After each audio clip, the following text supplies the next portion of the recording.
Heels has premiered in a big way, with Jack Spade and Ace Spade squaring off for the Duffy Wrestling League Championship.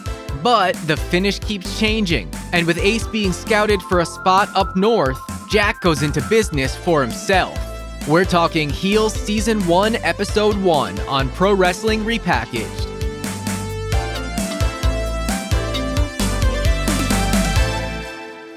Hello and welcome. Thanks for joining us. My name is Chris. And my name is Tessa.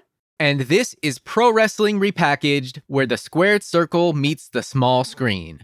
In this episode, we'll be discussing the series premiere of Heels, Season 1, Episode 1, Kayfabe. And boy, there is a lot to discuss, so let's dive right in. This episode was directed by Peter Segal, Probably Segal. One of them, and written by Michael Waldron. Now, I know you had a note about this director. So this guy's credits are very interesting. So Heels, of course, we'll get into it. It's a drama. There's a lot of, serious stuff that's going to happen here.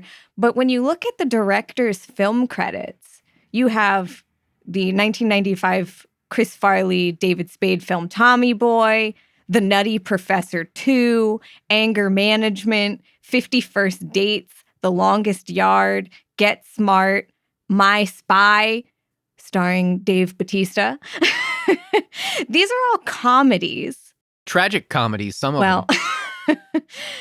So his directing here is really interesting to me because it seems very outside of what he usually does. This is a full-on, full-fledged, four-alarm Starz drama, and there is no mistaking it for a comedy. There are some funny moments, some maybe unintentionally, but bang-up job by Peter Segal. I'm just going to call him Segal. I'm just going to pretend that he's related to Steven Seagal somehow. But yeah, I think from a directorial standpoint, just to get right into it, I think this is a very well-made show. I think it looks great. It feels great for this aesthetic, which is something that I'm not normally into.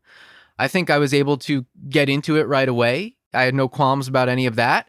Maybe the intro, specifically the music, left a bit to be desired, in my opinion. I think you feel similarly. Yeah, I usually like Band of Horses. That's the singer who did this theme is the lead singer of Band of Horses. But I don't think it fits for wrestling. It's really ethereal. And I don't think that works here. Yes. A resounding nay from this podcast. Get it? Because Band of Horses. See. Tessa, why don't you tell us what happened this episode? Sure. So in the series premiere, Jack Spade has been trying to grow the Duffy Wrestling League, which is just a horrible name, ever since he took over when his father passed away. He has full control. He decides who wins and who loses. Meanwhile, his brother Ace, he's kind of the golden child. He's just returned. The fans love him. He's bringing in more money to the DWL.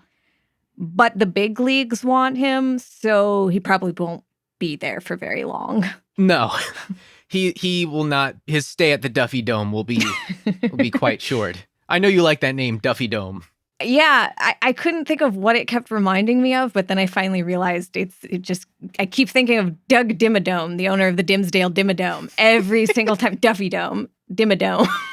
Classic. And I'm sure that was completely intentional. Of course. I'm sure that this whole thing is the big Fairly Odd Parents reference. I mean, the two things go hand in hand. Absolutely. Perfectly. Yeah. I mean, the cross-section is there. I think the audiences they probably cross over a lot. So let us know if you came here from like a Fairly Odd Parents podcast and you found us. It makes we're talking sense. about Heels. It makes complete sense. Overall, though, I think this was a very strong pilot. And I'm definitely curious to see where the story goes. In our preview episode, I think we mentioned a few concerns, maybe just some stylistic choices, or in my case, listening to Southern accents for an hour, and things like that are not typically my cup of tea that I was willing to look past. And I'm glad I did. I really liked this pilot. I've been looking forward to this show for quite some time, just based on, as I mentioned in the preview, who is involved here. You got Stephen Amell, you got Mike O'Malley, you got CM Punk making a guest appearance here, possibly Mick Foley, and you have a really talented slate of actors also as well, which we, got to see in this episode, and more to be revealed, I'm sure, as the episodes go on. But I'm curious to know what you think overall, just before we dive into some character breakdowns and then talk about the story. Yeah, so I agree. I think it's a really strong show. It's not something that I would usually be drawn to. It's not a show that's really my thing. I don't know if I would have watched it if it wasn't related to wrestling. I probably wouldn't have. But it's about what I expected so far, you know, high drama. I'm really interested in the side characters more so than the two brothers. Actually, my notes immediately were Jack stinks, Ace stinks. We support Wild Bill and Wild Bill only. But then my opinion on him changed a little later too. So Ooh, wow. No longer the Wild Bill support section? I'm the Wild Bill fashion support section, but I think he's got some problems. Okay, all right. We will explore all of that. So yeah, I think we're on the same page here. I think we both very much enjoyed it, and I think we're willing to see it play out, see where it goes. I know for me it hasn't like 100% I'm not all in. Like it's not like, you know, season 1, episode 1 of Cobra Kai where I'm like, oh, I got to sign up for YouTube Red now. Like it's not like that level of excitement on my end, but it's a type of show where I think that it could, you know, potentially get to a point where I think I'd be pretty damn excited for this show every week, and when it comes back for season 2, hopefully. So a very strong start. A few little nitpicks that I have regarding the wrestling side of things, of course.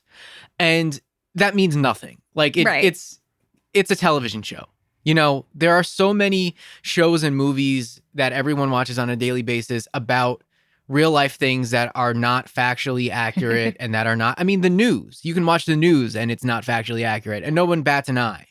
But when it comes to something like this, it's like, you better get every last goddamn detail about pro wrestling right, or that's it. You know, like it's like comic book fans in that regard too. And I'm one of them. And, you know, I know what it's like and I know the game, but nothing too important in the grand scheme of things. I think this is an excellent job all around. I'm actually just more impressed that the wrestling itself was so seamless for me. Yeah. Whereas, you know, we've watched many other shows and movies that have incorporated wrestling, and that is not always the case. Yeah. I think like it helps that Heels isn't based off of anything in particular, whereas something like Glow or Young Rock, that's taking a very specific story that people are familiar with.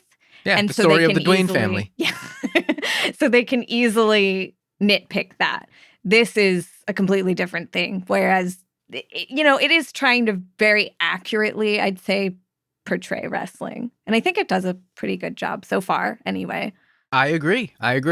Side note, one time when I was trying to record an intro for a Young Rock episode review, I was trying to say the Johnson family, and what came out of my mouth like 3 or 4 times actually was times. The Dwayne family. And although I cut it, Tessa has never let me forget it. So the Dwayne family finally making their debut on the podcast. So we're very excited about that as well. I think what we'll do now is we'll move into maybe some character breakdowns, because we met a lot of characters. Mm-hmm. We met like a dozen or more characters, main characters, or at least strong side characters for this show. And while it's not everyone yet, and we will certainly get more of some of them in the coming episodes from what we know, we did get a lot of this man, Jack Spade, played by Stephen Amell. Played, I think, probably to perfection, because this is eerie how he, for me, disappears into this role. I mean, and this is a guy I was watching for 8 years as Oliver Queen on Arrow. Not once, except for this one thought. Ooh, yeah, that looks like something Oliver would have worn. Because it basically was something Oliver would have worn when he was just wearing like a sweater and the kind of jeans he was wearing and the kind of boots he was wearing. I was like, yeah, that's casual Oliver garb. But not once did I think of Oliver Queen. You know, the accent helps, the different accent. Just his demeanor, though, and the way he plays this character of Jack Spade, who is the top heel of the DWL, the current reigning champion for the DWL, and just overall hard ass. He disappears into this role. I think he's really effective in this role. Yeah, I don't have anything to compare this to because I've never really seen him in anything else. You might have had Arrow on, you might have been watching it and I wasn't paying attention at some point, so I don't really know what his acting's like otherwise. I know he's not Southern. So he is very much not Southern. In fact, he's Canadian. Yeah. But yeah, I think he does really well here. I do want to say, though, is there not a conflict of interest here with his character? How so? I mean, nothing to do with him, nothing to do with Stephen Amell, just the character of Jack Spade. He's not only the reigning champion of the DWL, he's the booker. Well, I mean, all you have to do is look at the long lineage of wrestlers booking themselves on top throughout the history of pro wrestling. I mean, I think that makes it, in fact, more accurate to the era of wrestling that it is trying to portray here. It's a bit of a throwback to your 70s, 80s territorial days and happening in a modern world. And there are some aspects about it that are a little bit anachronistic. Like, it's weird to see people pull out cell phones in this world, because it's like this little Duffy itself, Duffy, Georgia, is like this little town that time forgot type of thing. And they really, down to small details, did a great job of setting up this world and how it's just a little bit different from any other territory or any other independent regional wrestling promotion that you might find in the present day. Right. Yeah. It really has this small town, down home feel to it, which I don't think exists in modern wrestling anymore because of the internet. And you have him, Jack's, sharing matches online. Like, he's posting them to YouTube so he can get a bigger audience. But I do wonder if a larger audience would kind of hinder something like DWL.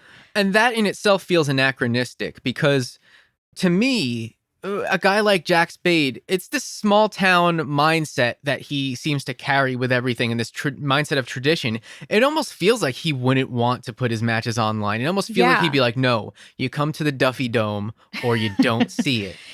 And that's interesting because he knows that he has no chance, no choice but to try and compete with other promotions. One in particular that we will touch on in a little bit that I'm very excited to talk about. But he has no choice. And it's interesting to see him, Stephen Amell, portraying this guy who's kind of caught between the tradition of his father and what he laid forth with the DWL and everything that he wants to adhere to and hold and preserve in that way. But it's almost like he wants to just like douse this wrestling promotion in formaldehyde and like put it in mothballs and like just put it in the closet and preserve it as is, but also still run it and have it bring in business and bring in money and bring in fans. So he's a very complicated character in that he's kind of at odds just with where the world is at in terms of wrestling, in terms of we know that a WWE exists. Mm-hmm. At least it is alluded to. Vince McMahon is named by name. Yeah. In this, we know TNA doesn't exist, but WWE does exist, and we know he does have that in the back of his mind at all times. And he's also kind of a delusional character in that he thinks that he could be competition. As Duffy Wrestling League, because he wouldn't change the name. No. That's not realistic. I get the desire to grow and, become bigger and not just be contained to this small little town, but let's keep our, expectations level here. No, I think he's very much a guy who he has his mind set to one thing. This is the way it works. We need to it's very rigid. It is, you cannot go off script. Right. And his script is everything. That is the law.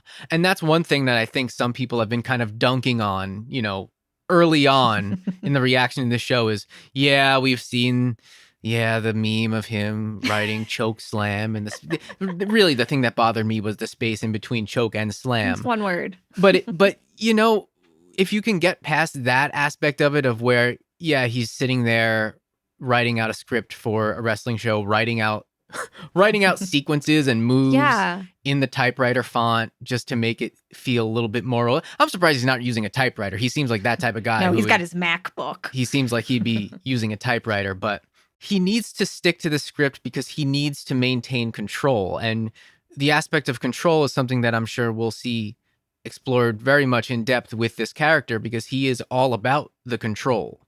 And he doesn't leave anything to chance, and he doesn't like it when anyone deviates from his word. And I suspect the more we learn about his father, the more that'll maybe start to make sense. Right. Yeah. Because you get little glimpses of like criticisms of his dad, whether it's his dad's inability to grow this promotion or just, I think his dad had a lot of problems, as typical of most 70s, 80s wrestlers. So I think we're going to delve into that. And he probably really doesn't want to be like that. And that's probably why he has problems with Ace. I'm interested, particularly if the NWA exists in this universe within the reality of the show. And if so, why isn't this promotion, why wasn't it an NWA affiliate? Maybe it was.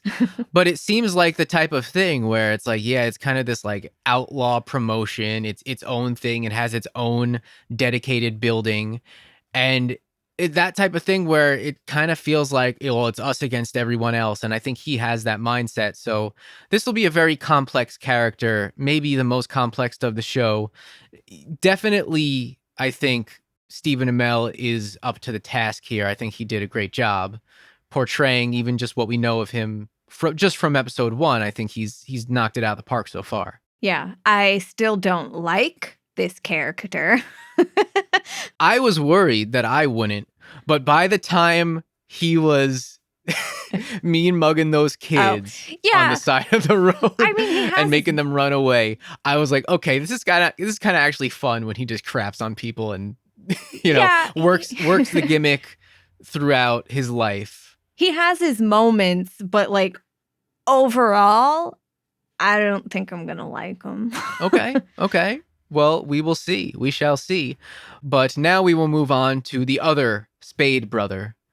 It's kind of ridiculous that are these their real names, Jack and Ace? I think they are. I think their dad thought that he was being really clever. Oh, man. Because his nickname was King Spade or whatever. And yeah, I think he thinks that he really did something with these names. I don't think the mom had any choice. I can't wait until Uncle Joker comes into town. So Ace Spade, played by Alexander Ludwig, he is the face of DWL. He's the baby face, the big returning hometown boy. Mm-hmm. And when business was down, Ace brought the crowds back. But there could not be two more diametrically opposed brothers than Jack and Ace. They are basically two completely different people, but they share one trait in that they're both very stupid and very stubborn. Actually, two traits. Very stupid and very stubborn. Yeah. So you have Jack, who seems to take everything just way too seriously. And then Ace just doesn't care. He seems like he's just kind of a burnout. He kind of just floats through life wearing the same cut off flannel. Not only he doesn't seem to take wrestling too seriously, he's like, it's just guys running around in costumes or whatever he says. It's supposed to be fun. Yeah. Which is fair. And he's coming at it from the complete opposite end of the spectrum that Jack does, in that Jack says not at the expense of being good. Right. So it's like, yeah, Jack's going to be the stick in the mud because he wants to tell a good story and this is his art. Right. And Ace is just like, well, screw this. It's wrestling. It's fun. There's no art to it. It's just kind of fun.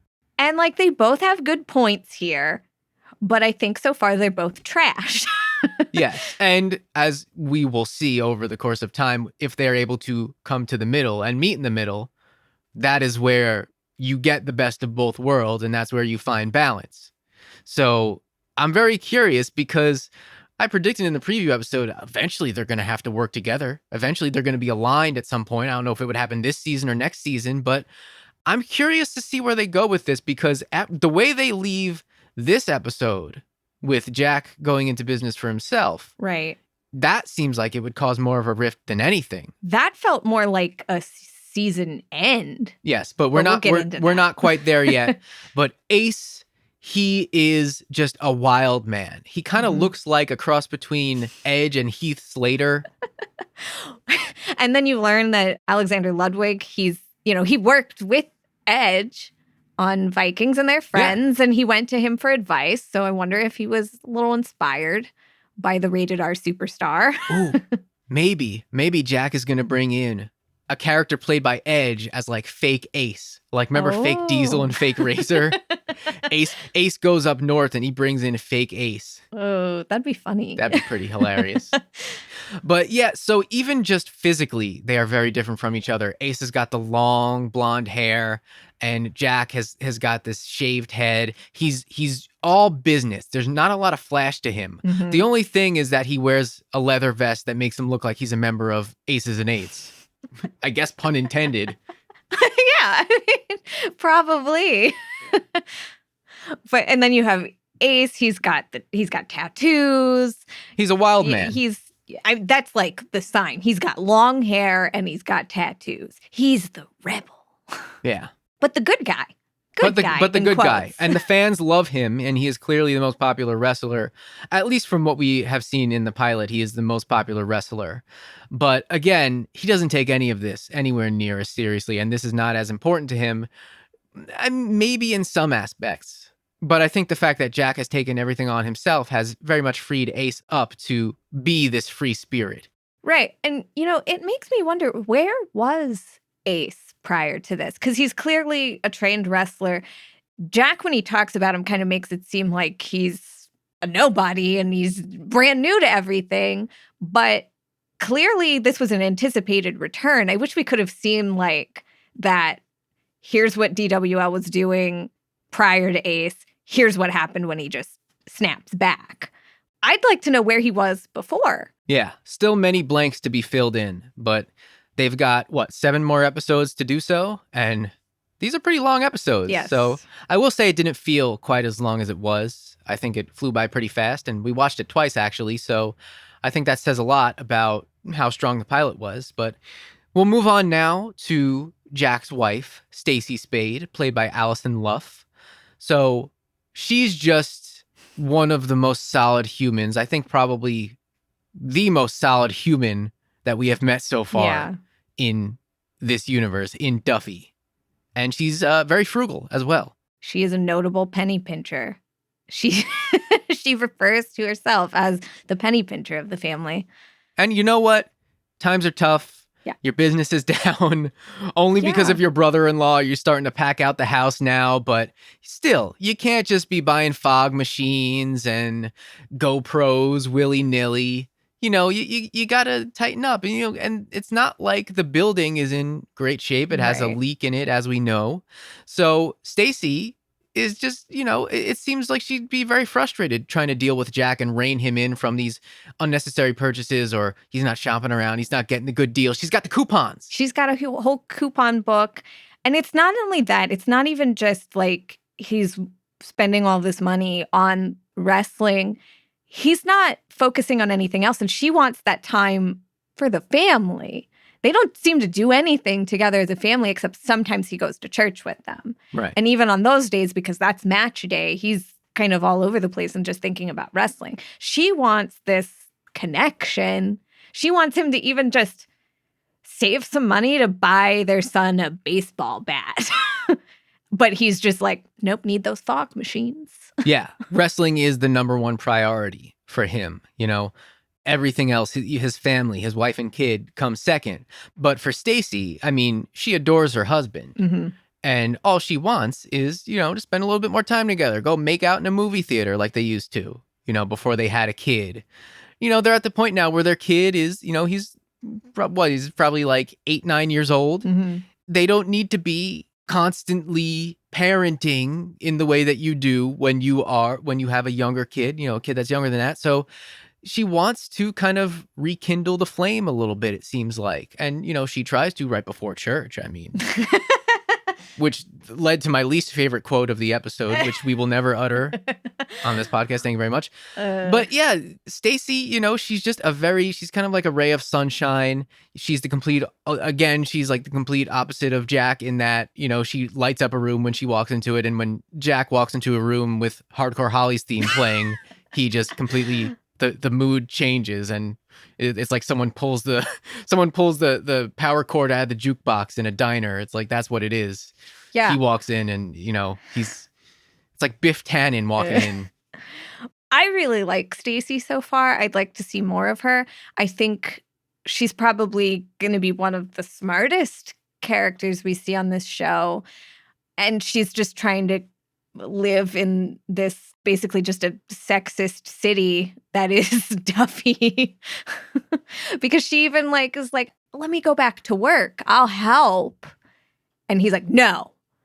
The women in my family. A woman's place is in the kitchen, barefoot, sewing my wrestling gear. Pretty much. He's like, my mom didn't work. He's like my wife isn't gonna work. He's like Jeff Jarrett during his feud with China, basically. Is this man? No, Jeff Jarrett's funnier. It's not that extreme. Yes, except that was all right. That was pretty entertaining, but there is some room to grow here for this character of Jack. And I don't know, from things that we've heard and reviews that we've read, I don't know if he gets there this season. Yeah. So he seems like he'll be very frustrating, not only for Stacy, but for us as well. Yeah. At times. He, like I said this in the last episode, he's like the worst type of person for me. Oh, you're going to have Stephen Amell Olicity fans in your mentions. It's nothing against Stephen Amell. I think he plays the character. Doesn't matter. He plays the character really well. It doesn't matter. But You've already sealed your fate. It's nothing about him. The Olicity shippers are gonna dunk on our podcast for until the end of time. Or as I call them, Oil City. Okay, now you've done it. But that's because we live near Oil City. Okay, don't tell them where we live. They're gonna come for Oil us City's now. not that close. Oh, man. Well, as we mentioned, Stacy and Jack, they have a kid named Thomas, named after Jack's father. And Thomas is played by Roxton Garcia. And what we see of this kid, we know one thing. He loves his Uncle Ace. More than his dad, it would appear. He's his Uncle Ace's biggest fan. And so he is crushed at the end of the episode. Yeah. When that happens, when the Duffy screw job takes place. But we don't get too much of him in this episode. But what we do get is effective because it sets up a lot for Jack's character in that, hey, this is the kind of guy that even his son will not cheer for him at a wrestling show. His wife does. She does. But his son, he's cheering for Uncle Ace. Well, the kid is probably still in that mindset of my dad's the bad guy. He's playing the bad guy. He's a bad dude. He's talking crap about my town. He's talking crap about me. Right. Well, I mean, there are two things. It's either he sees his dad being a bad guy and he's like, oh, my dad's a jerk. I like my uncle better. He's more fun. Or the kid is smartened up. Well, and he knows that he has a role to play as well, and that is to boo the heel. Right. It's probably not far off from what the kid's dealing with in real life because, as we said, Dad's very focused on wrestling and wrestling only. And he's probably not very fun to be around. So it's probably pretty easy to start booing him. Let me ask you, do you think what we saw Jack do to those kids when he was sitting at the stoplight while he was driving and he scared him away, do you think he just walked into a room and does that to little Thomas? I don't think he's terrorizing his kid in his own home. I kind of want to see that. But that'd be funny. I think Thomas probably just easily gets, in the heat of the moment at the shows, he is able to just ignore that that's his dad. And he just knows that his uncle is his fun-loving uncle who makes him laugh during church. So he just automatically goes to that. Because, it's like you're never seeing your parents in the best light. You kind of always, you see these other relatives and you're like, those are the fun ones. They let me do things. They let me get away with things. So it's probably just second nature to him to not like what his dad's doing. Right. Yeah, that makes sense. That makes a lot of sense. Well, speaking of people who are kind of jerks, we have Jack, who's the first jerk. I mean, Ace is kind of a jerk as well. He's a jerk, too. He's kind of a jerk as well. He's a big jerk. What he does to that cashier. And how he treats Crystal. Crystal. Yeah, actually, you know what? He's a jerk. Screw Ace. He's an even bigger jerk than Jack. I don't like either of them. But let's add to the jerk club another character named Willie Day, who is played by Mary McCormick. And she is, it says here, Jack's business partner. I don't really know what she does exactly. She is the producer of the show. She looks like she's also the director of the show. She looks like she just runs. She's the overall showrunner and point person for anything that is kind of out of Jack's purview while he's focusing on other things. She seems like she gets stuff done, but she also does it in kind of an ornery way. And she just has this way about her that she's just very prickly, very rough to deal with, very rude. In particular to one character, she just walks into the locker room and calls everyone assholes. She's that kind of character. And so we see this gruff side of her, and it leads you to believe that eventually maybe she'll come around and something will happen and we'll see a different side to her. But for now, she's in the jerk club. I would say, you know, men get away with this kind of behavior all the time. So she can stay a jerk if she wants to. She doesn't have to come around and have a softer side. But that doesn't mean I'm going to like her. Like, I mean, I get it. If she's been, you know, working in this wrestling scene for a really long time, she's probably had to toughen up and be a jerk, as, you know, clearly up until Crystal has shown up, probably the only woman really around. So her attitude, I guess, is kind of justified, but she's still rude. I don't know where I saw this, but I think I saw something that would point to her possibly being a former valet herself. I'd believe so that. I think that's probably why she has a lot of that kind of attitude towards Crystal, who we will move over to now because we love Crystal. I love Crystal. Crystal Tyler, played by Kelly Berglund, an instant favorite in this household. Ace's valet, and like, I guess kind of his girlfriend, but not really, but he makes out with her and then they get nudie in the locker room when people are taking dumps, but he'd leave her in a second and he's already talking about it. And in her mind, they're together. That's the only person she's with. And she's been clearly thinking of him for a really long time. Since high school days. Since high school. He will drop her in an instant. And so that's why I don't like him. Because she's so nice. The more I think about it, the bigger the jerk Ace is. Yeah. I mean, that's what I mean. He's talking about sleeping with other women in the middle of the like little grocery store or whatever. And she's like, you're going to take me with you, right? When you leave. And he doesn't even look at her. He doesn't. She deserves so much better. That's the only thing. And any interaction she has with any character in the show so far, in the premiere, I'm just like, she deserves so much better. Just go, leave, go somewhere else, please. You don't need to stay here. Not only does she have to put up with this treatment from Ace, but also just in the company in general, she is capable of so much more. She wants to wrestle. And it's clear that she has an innate aptitude, an innate understanding of wrestling. She's up in the rafters giving pointers to the guys, and yet she can't change in the locker room, and she's constantly being berated by Willie. Right. Because women don't wrestle in the Duffy Wrestling League in, presumably, 2021. Right. And you even have Jack. Like, she came up with a whole wrestling sequence. She booked the finish. Yeah, for Ace and Jack's match. Doesn't get any credit for it. Jack completely belittles her at first. But he does come around to give her credit later when he's belittling Ace. Right. So it's just like whoever's side he's not on at that moment, he's going to belittle whoever's. But it shows you that he does, at least in some small way, recognize that ability that she has. Right. Maybe he'll utilize that in the future. I would like to see that on one hand, but I'd also I want to see her get the respect she deserves, and I don't think she's going to get it here. What I want to see is her go down to Florida Wrestling Dystopia and book the shit out of the territory and put the Duffy Wrestling League out of business. Do it. Crystal, do it. We believe in you. Do it. She's my favorite so far. Yeah, she's great. There is nothing unlikable about her. And no. Every character that we've met so far, every main character, it's kind of like, oh yeah, maybe you can see a little bit of yourself. Maybe you can see flashes of things that maybe you will enjoy in the future, or maybe you just like them outright, even though they have flaws. But with Crystal, she's just presented as, she's awesome. Her only downfall is that she, for some reason, likes Ace. Well, she's a small town girl. Yeah. She just deserves better. She's a small town girl. She's very naive in that way.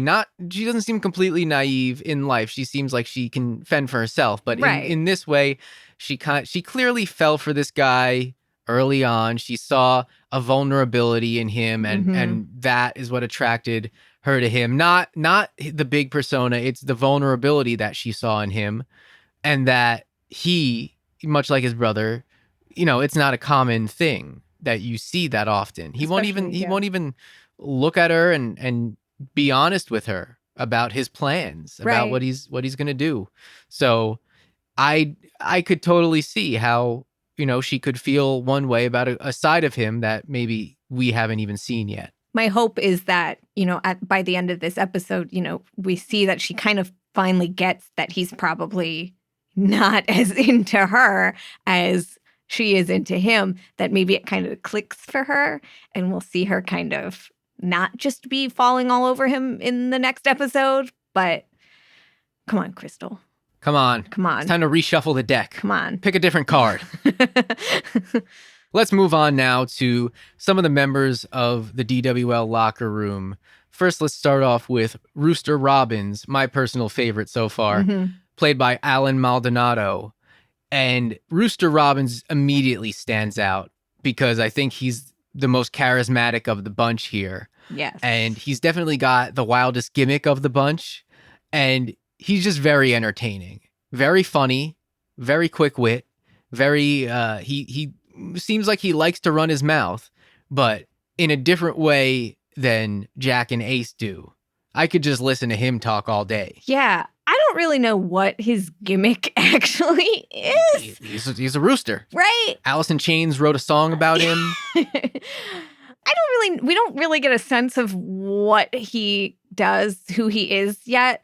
But yeah, I agree. He's probably my favorite of these. He's a lot these guys. He's a lot of fun, and I think he's going to bring a lot of the levity, along with other members of the locker room as well. But he is immediately the most charming of the bunch. He's kind of endearing because when we first see him, he's really going in on Bobby Pin and criticizing him. But then later, when they actually have their match together, he compliments him in the ring, and I like that the little bickering, then camaraderie come together at the end. Sure, right. So, I mean, there's also, it's the wrestling business. There's going to be ribbing. Right. There's going to be people giving people a hard time. But he probably named him Bobby Pin. That'd be pretty funny, actually. But he seems like the type of guy who it's like, yeah, no, once you earn his respect and you get on his good side, then he'll be buddies with you. So another member of the DWL locker room that we meet this episode is Apocalypse, played by James Harrison, who I believe was a football player. Yeah, he played for the Pittsburgh Steelers for an extended period of time. So his name will probably sound familiar to Western Pennsylvanians who are not me, because I don't follow football. And neither do I. But man, this guy looks like a football player. Yeah. This guy is built. He is the body guy of the promotion, it would seem. And he's described as an experienced but disillusioned journeyman wrestler. So this is a guy that's maybe, getting towards the tail end of his career here. And he's definitely the big man on campus. He is just size-wise, it's like, man, this guy is, as Taz would say, he's built like a brick you-know-what house. Yeah, so I'm interested, we don't see a whole lot of him in this episode, but yeah, he is described as this disillusioned journeyman. So I really am interested to see his character going forward. What was he doing in the past? What's his professional wrestling experience like? What has made him so disillusioned? Where was he? How did he end up here? Was he in WWE? Because you'd figure if Wild Bill is coming down to scout, and he sees a guy with that kind of size, all he's got to do is just say the word to Vince, and you're going to get that gif with the series of reactions, Vince reacting to Stacy Keibler. Just put Apocalypse on the other side of that, and there you go. Like, come on. But if he's older, Vince seems to not have an aversion to bringing back old, jacked up guys. Yeah, that's true. Like Bill Goldberg. So, I don't know. He could have been up north Or maybe he was in like a rival promotion and Vince true. doesn't want to touch him, and so that's why WCW did exist in this universe as we know. Oh, yeah, because they talk about Sting and talk Ric about Flair. Sting versus Flair. So Apocalypse, maybe he was in WCW. That could be it. I don't know what his age is. I have no grasp of how old he would be, but maybe it's something like that. So then he just ends up in Duffy. We'll move on next to Bobby Pin, played by Trey Tucker, who is a newcomer in the world of wrestling. He seems like kind of a goof. He seems like Ace, he's not taking this all too seriously. He seems like he's here to just have a good time. He, kind of knows what he's doing, but not really, because we see Crystal school him on how to give an elbow drop. So this is probably a guy who is like just maybe he just finished training, but he's still not quite seasoned yet, still very green. Yeah, well, I think Bobby Pin being kind of a goof and not taking things seriously, I can allow that with him because he's clearly young and new to everything. Whereas with Ace, it's like, you're the face of this promotion. Get your act together. We can give Bobby Pin a little leeway here. Yeah, he's very far from the top of the card. So he's playing, the name Bobby Pin, first of all, it sounds like a woman's wrestling gimmick. So you do wonder if the name was given as a rib. And second, it's also kind of a great name for a jobber. It's really funny. So maybe that's his role. Maybe he's just the low man. He's the problem dragon of the DWL. I love him. I love Problem Dragon, so there you go.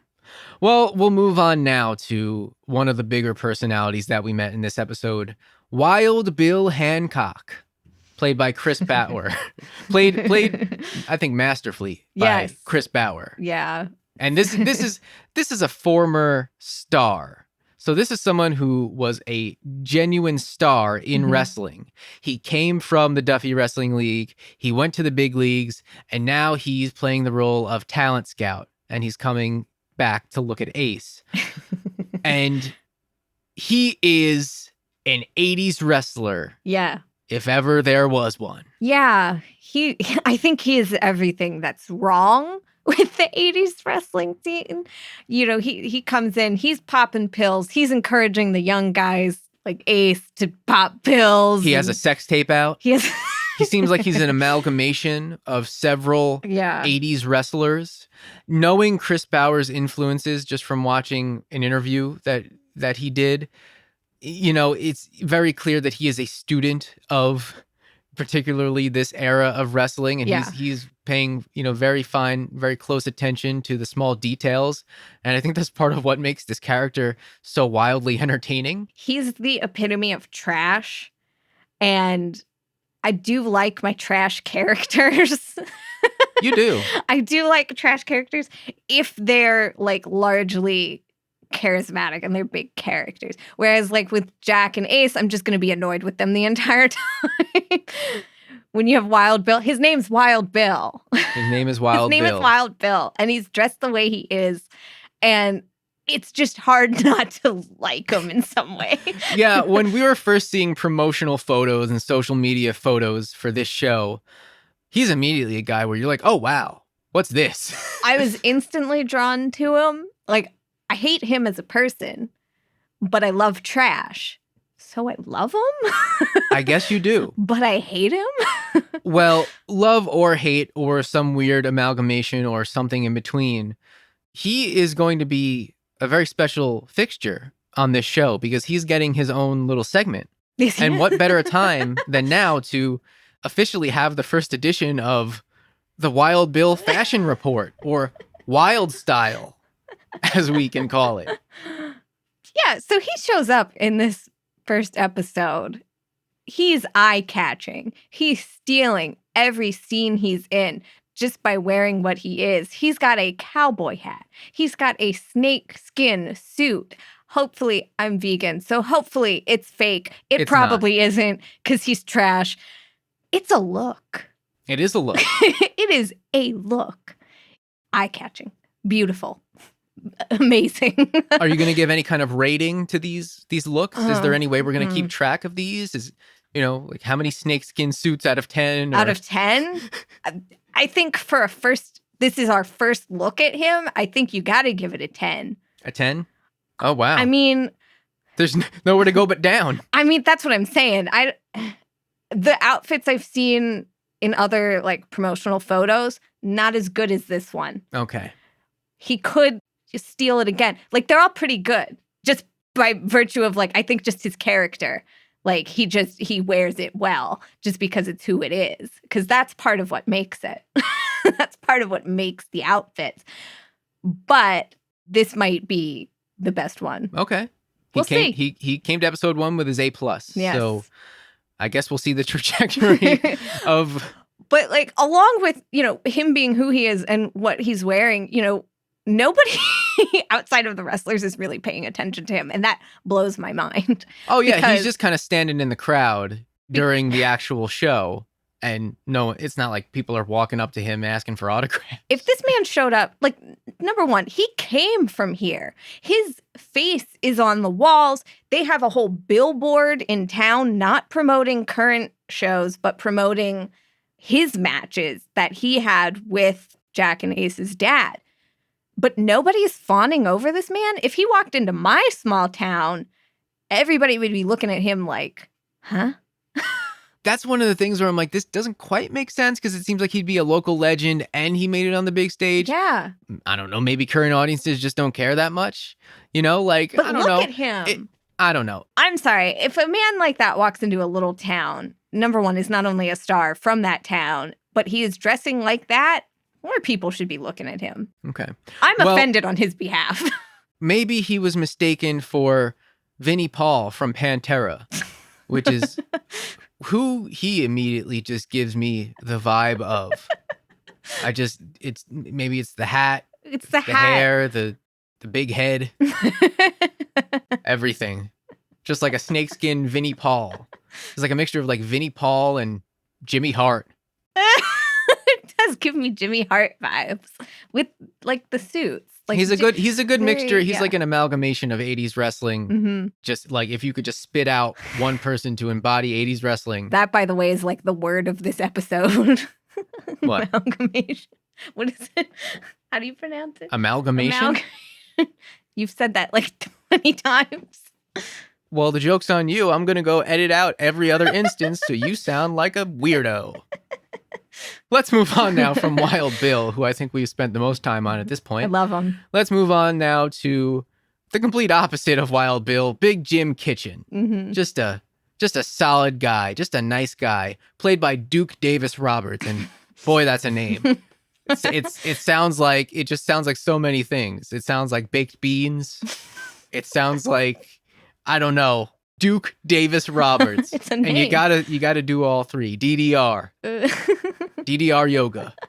Big Jim Kitchen, played by Duke Davis Roberts. I just like saying Duke Davis Roberts. But he's a nice guy in the ring. He's a nice guy out of the ring, or at least he's trying to be. And he is such a nice guy, in fact, that the very idea of turning heel is just out of the question for him. I respect that. He wants everyone in town to think he's a good guy because he wants to be a good guy. He doesn't want anybody to think badly of him. He just wants to be a good guy. He wants to be nice to everyone. Mm-hmm. His wife is pregnant. He's got a kid on the way. So he actually is retiring after the big show. He tells Jack he's retiring. Is this the last we see of Big Jim Kitchen? I sure hope not. It can't be. It can't be. It can't be. So what does he do? I don't know. Like, is he retiring after that match? He said he was retiring. I was a little unclear on that. So, we probably won't see him wrestling anymore. And, he was kind of a surprise to me in this show because I don't think I had seen much of him in any promotional stuff. So, he's probably. And if you did, he doesn't really stand out. Right. But I think what makes him stand out on this show is just that he's really just a solid human and a nice guy. Yeah, I like him. I think he's gonna play some role in Duffy, just not wrestling. Right. He's probably gonna be kind of a voice of reason, probably, between the two brothers who are just crazy. And that's what he plays in this episode. That's what he is here. But ultimately, I think for nice guys like that in the wrestling business, which is full of snakes and snakeskin suits, guys like that get eaten alive. Yeah. And, you know, he goes out, if this is his last match, he goes out on top because he gets the win. But is it his last? We don't know. We shall see. Speaking of Big Jim and his pregnant wife, Melanie Kitchen, first of all, a last name like Kitchen. Yeah, I don't like it.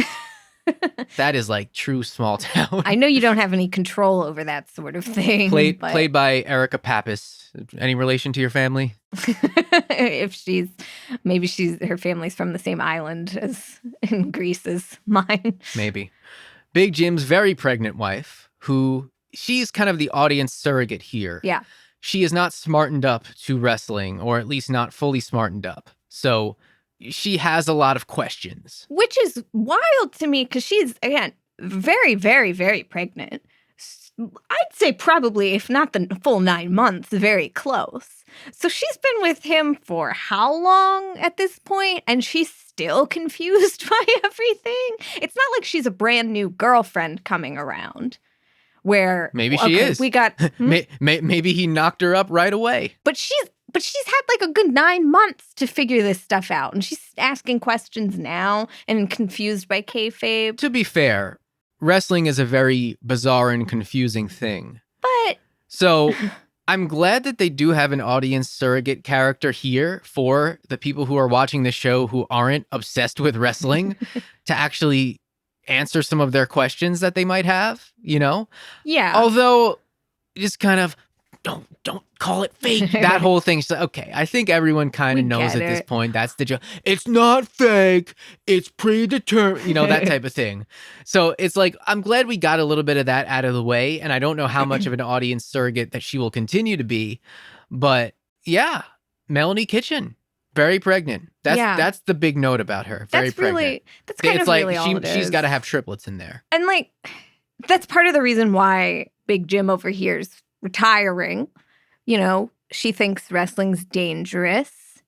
Maybe she shouldn't have gotten involved with a wrestler. Oh, no, she can just change him. Of course. She can just take away everything he loves in life. His passions. Goodbye. Yeah. Come on. She's giving birth to the kitchen sink over here. But that's why I feel like this character would have worked a little better if it was like a new girlfriend coming around. I thought you were going to say a new girl like Zoe Deschanel. No. We've been watching a lot of the celebrity dating game. Why isn't Michael Bolton the ring announcer? Please. Yeah, why is there no ring announcer?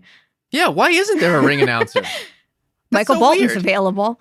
And this is what we were talking about while we were watching. I was like, that seems like it'd be kind of a no-brainer thing to incorporate. Because you could have anybody doing that.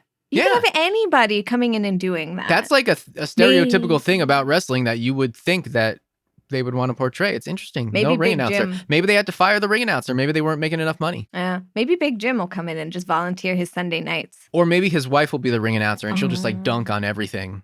Rooster Robbins? What kind of a stupid name is this? Now, see, that'd be me. That would be you as a ring announcer. I would do that. You'd just be making snide comments to yourself. That's why I'm not a ring announcer. That's exactly why you're not a ring announcer. Let's move on now to the last member of the DWL locker room that we really focus on for any amount of time this episode, which is Diego Cottonmouth, played by Robbie Ramos. Diego is a masked wrestler who may or may not get booed because he's not white. It is unclear, although the subtext is there. I especially like when Jack was booking the match and he said, oh yeah, I forgot who he said it to, but feel free to get the USA chant started. So it's one of those crowds. Yeah, I mean, it's the South. That's why my hopes aren't high for their reasonings.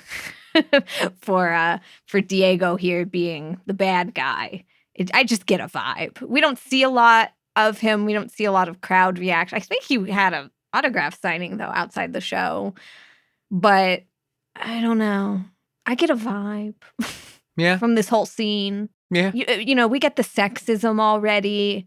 Yeah. Some doesn't smell quite right here. Yeah. But we will see. We will see what goes on in the Duffy Dome day in and day out.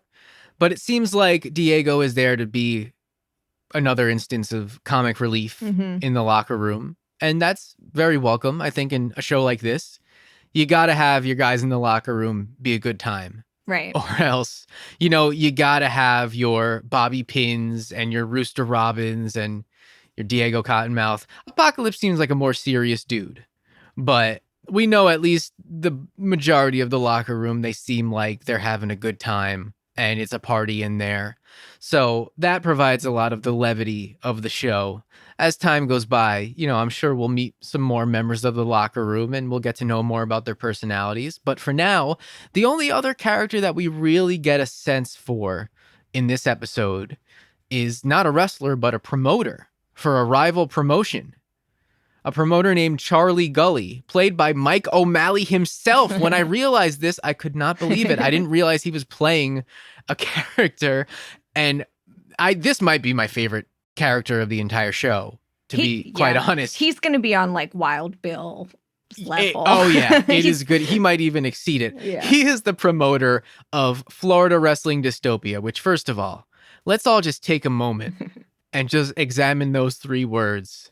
And just how right they are.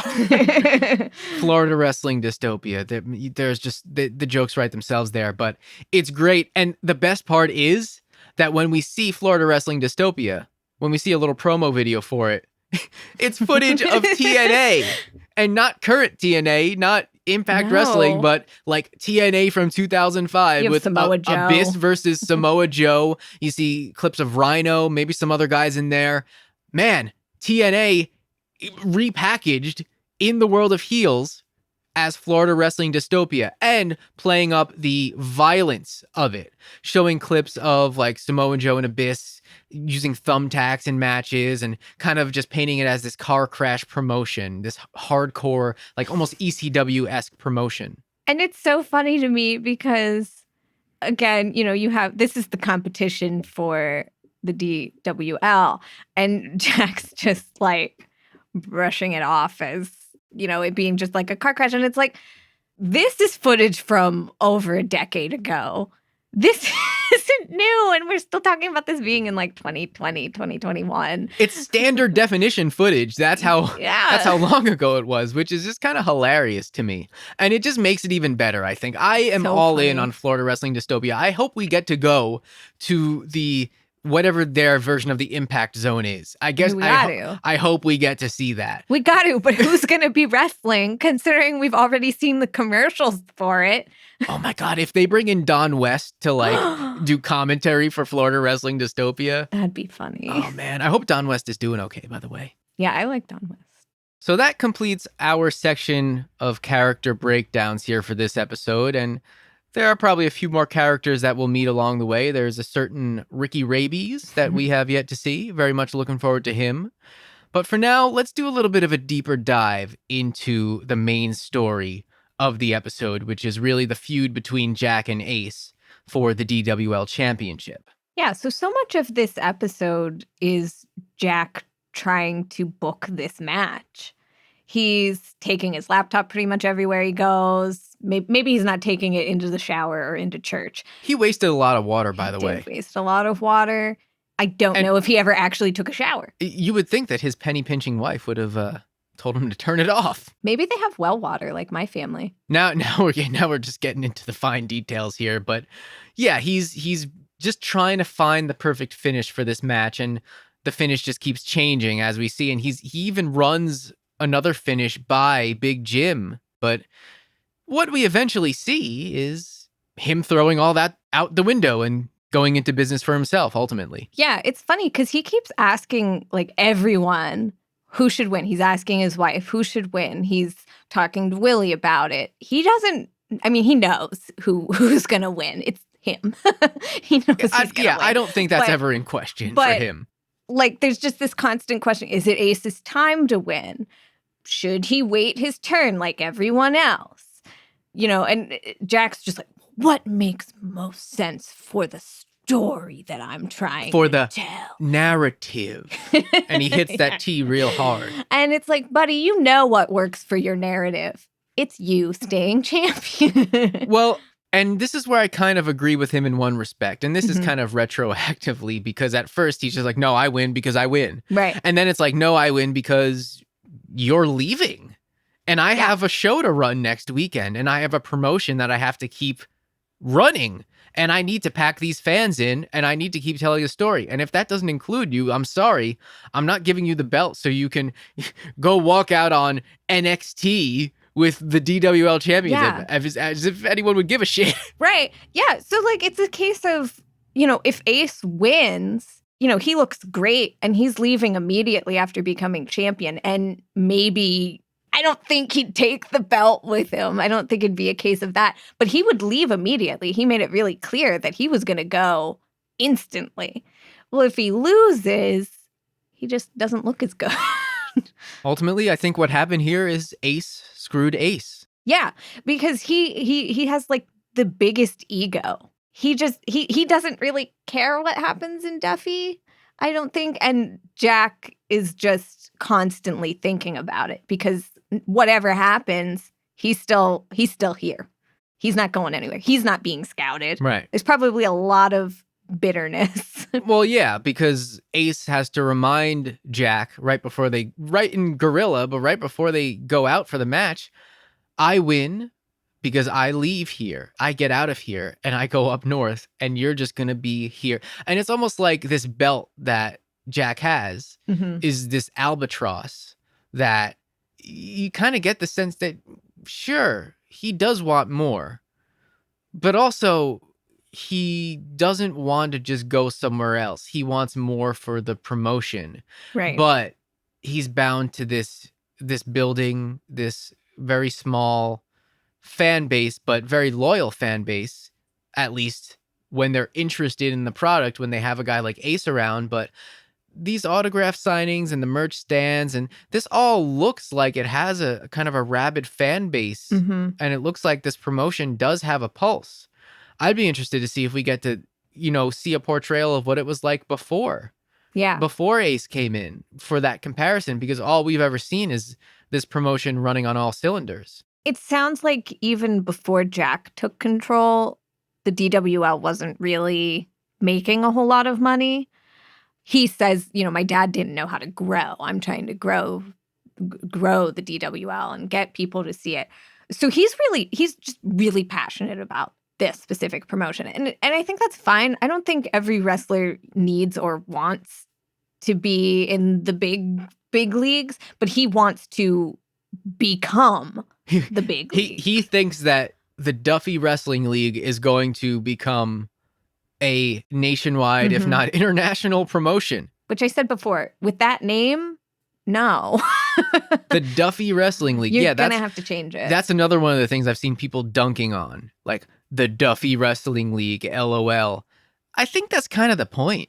Yeah. I think that's what the show is trying to do. It's say, hey, no, this is not, the potential is not there. Yeah.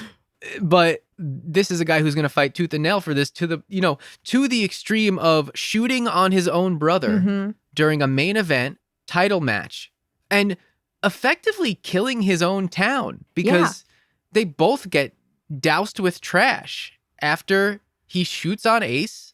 The title match ends after like 20 seconds and that's it. Dead silence. Ace looks like a complete chump. It takes everyone out of the moment, takes everyone out of the match.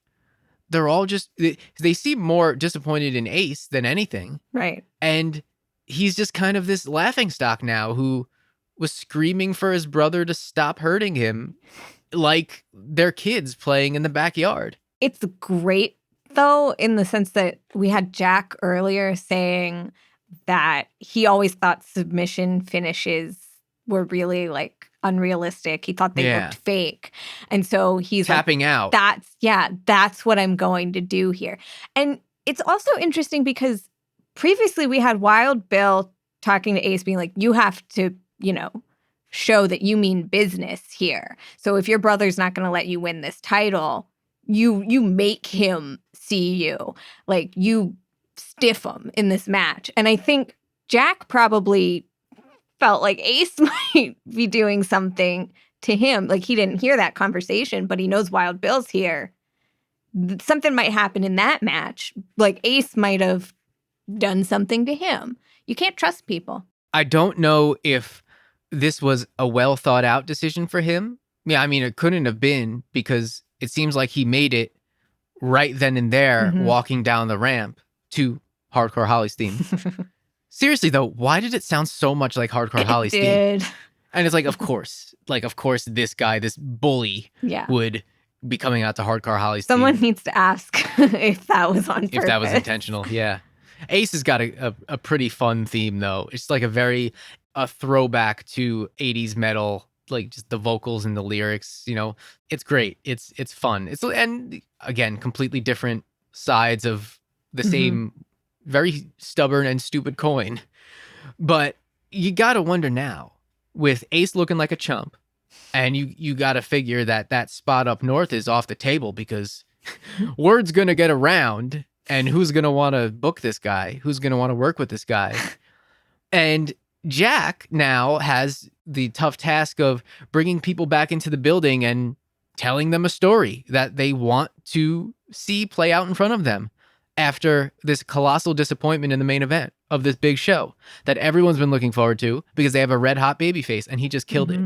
So you got to think that Florida Wrestling Dystopia is just like foaming at the mouth. Like Charlie Gully, he's probably just ready to swoop in. Well, this is bad for Jack, of course, professionally, but, you know, think about it personally. His mom's probably going to kill him. Oh, yeah, we didn't talk about their mom. She's this very religious woman. She makes them go to church every Sunday, I think. And the day of the match, they're leaving church, and she's saying, you guys got to be good to each other. What the world needs now. That's exactly what she says. Said. And here he just completely screws his brother. So I imagine mom's going to have some words. Yes. I'm sure there will be hell to pay, literally, because she's very religious. She's very religious. But I mean, so he's going to be hearing it from Ace. He's going to be hearing it from his wife. I'm sure he's going to be hearing it from Willie. His son? His son. I'd love to see his son just walk up to him and like kick him. Ooh. Punch him in the balls. I don't think we're gonna get he that. tries not to sell it because he's so stubborn, but it really hurts. That'd be funny. That's what we need in this show. But so he's gonna be hearing about it from the fans. And the fans. And the fans. Because he has to live in this town. Exactly. He doesn't go. And will the fans vote with their wallets? And like, this is something, you know, as a heel, booing him is fine. You know, it is funny. We didn't talk about this, but he's like, oh, this town. I grew up in this town. You guys suck. And it's like, you live here, buddy. You never left. But he's going to have to deal with that every single day. Yep. He doesn't get to just leave town and go to another promotion like, you know, another independent, like maybe Ricky Rabies could. He doesn't have that opportunity. He's stuck here. And he's going to have to, you know, pay for that. Yeah. He made his bed. The fallout from this, just on all fronts, on the family front, you know, his mother, his brother, his marriage, his kid. Yeah. And his fan base of the business he's trying to run. That has me just very curious to see what happens in the next episode and where we go from here. Because there are just so many factors now that it's only episode 1 and we've already completely like blown up the entire, you know, blown up the map, and all the pieces are all scattered all over. So a very, you know, a cliffhanger of an ending, really. Really, yeah. And I think, you know, I was saying that there's nothing that's really like hooked me, like not like Hook Taz Son level of hook, but like the more that I talk about it, the more I'm actually talking myself into like, yeah, this is Hook Taz Son level hook for me. No, yeah, it definitely has me wondering, where can they go from here? Because Jack's the guy who's you stick with my script. Do not go off the script. And he does the ultimate going off the script here. How is he going to come back from that? From all angles, it seems impossible. So for them to do that on the very first episode, how is that not a hook? You know, you got to wonder what's going to happen, because these two are going to obviously for the rest of the season be in the DWL. So how do you come back? We'll find out. Same Duffy time, same Duffy channel. Really, though, there's a lot to think about here going into the next episode. So you know what? I've actually come around. I am full on excited. I'm not just looking forward to it. I'm excited. I'm along for the ride here. I'm willing to go wherever they take me with this show. And I think even just reflecting on it now after the fact has made me actually appreciate the pilot more than I even did after we watched it. Having some time to kind of sit with my thoughts on it and now discuss it with you, I think I'm even more into it than I thought I was. It's a really smart show. With think. really dumb characters. With really dumb characters, except for Crystal. Except for Crystal, she's great. Well, she's a little dumb. She's getting there. She's getting there. But it's okay. It's not her fault. She's from Duffy. She's from there. Duffy, Georgia. Which makes me wonder, where did she train? That's an interesting point. Where did she go? I want a lot of Crystal backstory. Crystal. Give her a whole episode where we get to explore her kind of journey, where she came from, where she trained. We know where she came from, but her background, her upbringing, where she trained. I want to see footage of young Crystal watching the matches, like she said. Mm-hmm. We know from scrolling through IMDb, and this is potential spoilers, so cover your ears for about 10 seconds. I don't know. We know that there will be a young Ace and young Jack at some point. So, of course. And there is an actor cast as their father. I mean, we've seen from photos on the walls and things like that, but will we see perhaps some footage of Tom the King Spade in future episodes? I think we have to. I think that would be very interesting. I think that'd be cool. And it'd be cool to also see flashbacks to a young Wild Bill. I think you have to have the two together because their careers, their lives were so intertwined. They had a very pivotal feud. Yeah. It seemed like they had some ladder matches, or at least one ladder match that we know of for the title that kind of was a springboard for Wild Bill. They're on the billboard together. The Wild Billboard. Yeah, the Wild Billboard together in Duffy. So I feel like you can't have flashbacks with Tom and not include Wild Bill. Well, we shall see. A lot still up in the air. A very exciting closing to this pilot. So we are very much looking forward to episode 2. Any final thoughts, though, just about any of this before we get out of here? I'm on the Crystal Defense Squad. I'm the leader of it. I think she just deserves better. That's my big takeaway. Okay.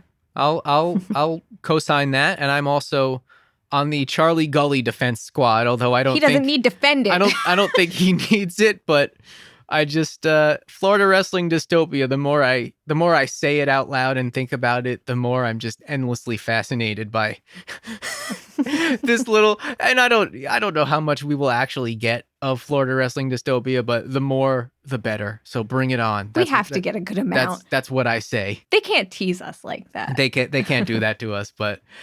That'll do it for this episode of Pro Wrestling Repackaged. Thank you so much for listening, and we want to hear your thoughts. What did you think of the series premiere of Heels? Let us know. Tweet us. Send us a comment on Instagram. You can find us at PW Repackaged on both. You can also email us at pwrepackaged@gmail.com. And if you liked this and you want to hear more, please subscribe. And we would really appreciate it if you leave us a rating and review on Apple Podcasts or Podchaser or Stitcher or any other platform where you can do so. Join us next time as we discuss Season 1, Episode 2 of Heels.